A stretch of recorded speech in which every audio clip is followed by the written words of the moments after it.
Primeiro, que eleição e predestinação são doutrinas, ou são bênçãos espirituais que Deus nos concedeu e pelas quais nós devemos agradecer, louvar e exaltar ao Senhor. Eu não creio que existam doutrinas que mais provoquem gratidão e humildade no crente do que essas. Você quer humildade, você quer ser uma pessoa humilde, estude a doutrina da eleição e da predestinação e você vai acabar no pó e na cinza, dizendo assim: Deus, por que eu? Por que eu? O Senhor poderia ter escolhido outras pessoas, melhores do que eu, que serviriam melhor, que têm mais habilidades e mais capacidade. Eu não sou nada. Então, essas doutrinas, elas servem para nos colocar no devido lugar. Nós não somos nada, nada.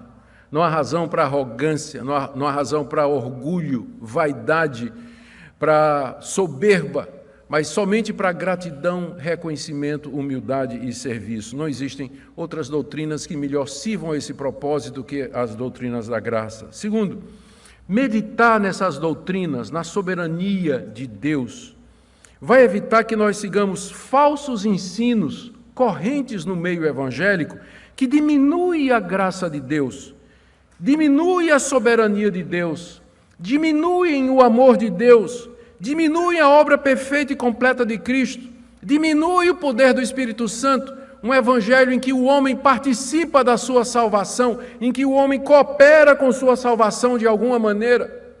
Meditar na eleição e na predestinação vai nos curar dessas heresias que são tão comuns no meio das igrejas evangélicas, um falso evangelho em que o homem, ele é o seu próprio salvador no final.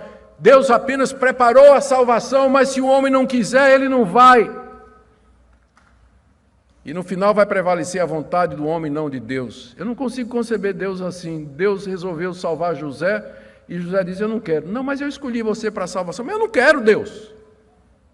Então tá bom, José, vai para o inferno. Mesmo que meu filho morreu por você, né? Mesmo que meu filho derramou seu sangue, mesmo que eu lhe predestinei, mesmo que eu lhe elegi, lhe escolhi diante de uma maneira, eu decretei lá de antes da eternidade que você ia ser salvo, mas você não quer, né? Eu fazer o quê? Eu não consigo, desculpem, não consigo ver Deus dessa maneira. Não consigo ver Deus dessa maneira. Mas eu vejo um Deus santo, sábio, todo-poderoso, que executa a sua vontade. Qualquer doutrina que diminua o poder, a graça, o amor e a misericórdia de Deus e faça do homem o seu próprio Salvador tem que ser rejeitado no meio evangélico. Essas doutrinas também elas nos incentivam a viver uma vida santa e reta e diante de Deus, e não o contrário. Elas nos incentivam à missão. Por que eu vou pregar o evangelho no interior de Pernambuco? Porque eu sei que Deus tem escolhidos e predestinados lá. Porque se não houvesse, nós estaríamos perdendo tempo. Porque se a decisão de salvação dependesse do homem, vocês sabem quantos se salvariam? 0. Não há um que entenda, não há ninguém que procure a Deus, diz a palavra de Deus. Todos pecaram e carecem da glória de Deus. Estão surdos, estão mortos, estão cegos. Às vezes as pessoas, quando pensam nessa doutrina da predestinação, eles pensam assim, o pessoal chegando na porta do céu, São Pedro lá com o laptop, aí a pessoa diz: pois não. Aí São Pedro diz: o que é que você deseja? Diz: eu queria entrar aqui no céu. Minutinho. Consulta lá no laptop, diz: como é seu nome? Zé da Silva. Não está aqui não. Não foi predestinado. Não, espera aí, mas eu creio em Jesus Cristo, eu quero entrar no... Sim, meu filho, mas você não foi predestinado. Você não foi predestinado. Então, você está vendo aquele lugar ali escrito inferno, pode ir para lá. Tem gente que, não é, eu sei que estou fazendo uma caricatura, mas tem gente que imagina mais ou menos assim. Mas eu vou dizer qual é o quadro real. O quadro real é a humanidade toda caminhando, cega e surda, caminhando numa única direção. Na frente deles tem um grande abismo, no fundo do qual arde o fogo eterno. As pessoas caminham para lá e Deus atrás delas dizendo: voltem! Voltem! Vocês estão caminhando para a condenação. Sabem quantas vão voltar? Nenhuma. Estão cegas e surdas. Estão caminhando sem ouvir a palavra de Deus. Voltem! Deus chama. Ninguém volta. Aí Deus pega um pelo ombro, sacode, tira a venda dos olhos e diz: acorda, veja para onde você está indo. A pessoa... e volta. Essa é a verdade.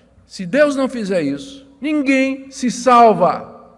Ninguém se salva. Então eu vou pregar o Evangelho no interior de Pernambuco, porque eu sei que Deus, pela pregação do Evangelho, vai tirar a venda e os tampões dos ouvidos de pecadores. E eles vão ouvir, eles vão crer. E eles virão arrependidos, crendo em Jesus Cristo. Então, longe de ser uma doutrina que inibe o fervor missionário, a doutrina da eleição e da predestinação, ela dá a base para você fazer missões. Porque Deus tem muitos escolhidos. E Deus vai chamá-los através da pregação da palavra. E eu termino aqui perguntando, dando uma aplicação prática. Primeiro, a você que está aqui nessa manhã e que vive com medo e temor do futuro. O que vai ser de você? O que será de mim? Preocupado com as questões materiais, situação financeira, situação de saúde, eu queria que você meditasse no eterno amor de Deus por você. Medite nas bênçãos espirituais que Ele já lhe concedeu.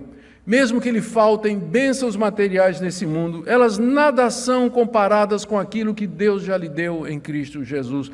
Deus lhe amou, Deus lhe elegeu e lhe predestinou para ser filho dele. Ele nunca vai desamparar você, o seu decreto não muda, ele nunca vai deixar você, nunca, jamais ele vai desamparar o seu filho eleito, a sua filha predestinada, jamais ele fará isso. Então tenha conforto nisso, nessas verdades. Minha segunda palavra é para aqueles que estão aqui nessa manhã e que têm dificuldade com essa doutrina da eleição e da predestinação. Eu tenho uma boa notícia para você.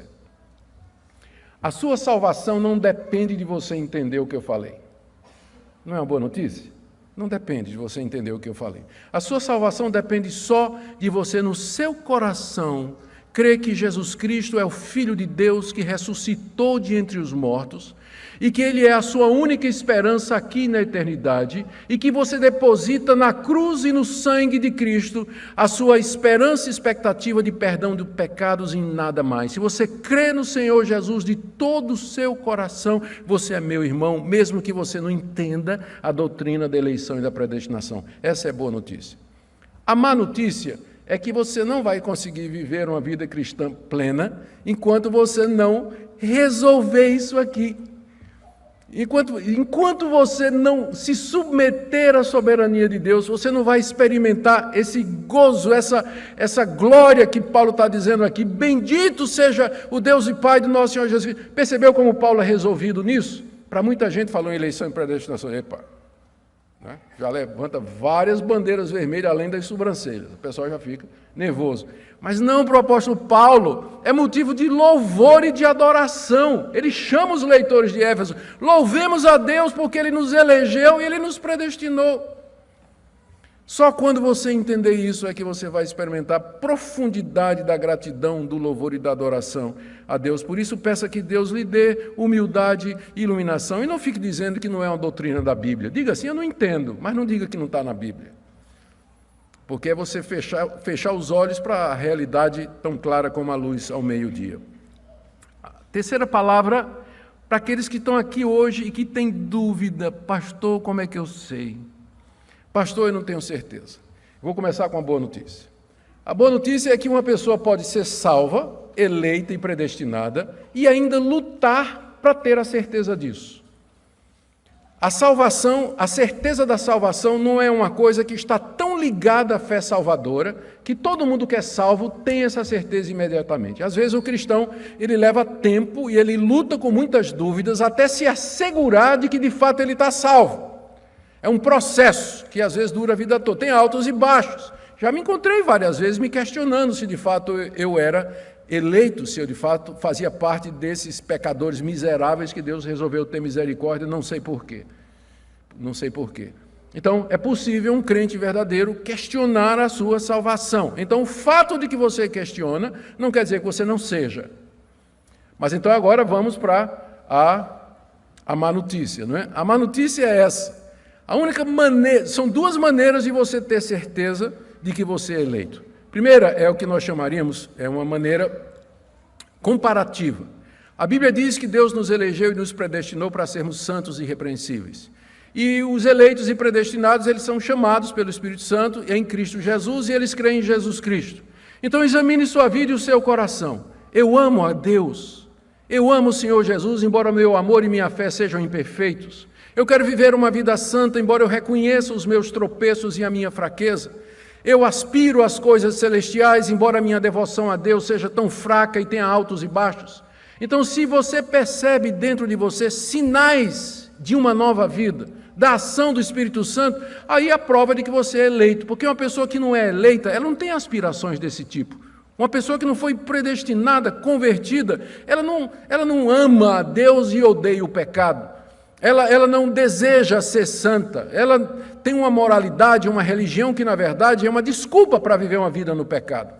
Então, você pode examinar a sua vida e chegar à conclusão, sim, apesar dos meus pecados, eu percebo no meu coração, na minha vida, sinais da graça e da misericórdia de Deus. Mas a segunda maneira é aquela que a gente chama do testemunho interno do Espírito Santo, e que Paulo fala lá em Romanos capítulo 8. O próprio Espírito testifica com o nosso espírito que nós somos filhos de Deus. Lá no íntimo, lá dentro, aquela vozinha que diz assim, você é meu. Naquelas horas difíceis que você está em crise, está em dúvida, mas simplesmente não consegue virar as costas para Deus e ir embora. Porque aquela voz lá no interior lhe diz, você é de Cristo, eu amei você, morri por você. Esse é o testemunho interno do Espírito Santo que sobrepuja todas as outras maneiras de você conseguir a certeza de salvação. E se você disser, pastor, eu não sei se eu sou eleito, se eu sou salvo, por isso eu não sei se eu posso me dirigir a Cristo. Lembra do que Cristo disse, aquele que vem a mim, de maneira nenhuma lançarei fora. Então venha, creia, entregue-se a Deus mediante Jesus Cristo. Se há esse desejo, essa vontade no seu coração, é a graça de Deus chamando você. E não deixe essa doutrina atrapalhar isso. Venha, na verdade, ela está aqui para ajudar você. Venha, creia, e você receberá a convicção disso e a certeza disso no tempo correto. Que Deus conceda a nós, a essa igreja, gozo, alegria, a exultação na presença de Deus pelas doutrinas da graça, pelas grandes doutrinas da graça. Paulo vai continuar a desenvolvê-las aqui no capítulo 1 de Efésios, nós chegaremos até o verso 14, onde ainda veremos a questão do livre-arbítrio e da responsabilidade humana, mas por hoje, bendito seja o Deus e Pai do nosso Senhor Jesus Cristo, que nos abençoou com toda a sorte de bênção celestial nos lugares celestiais em Cristo Jesus.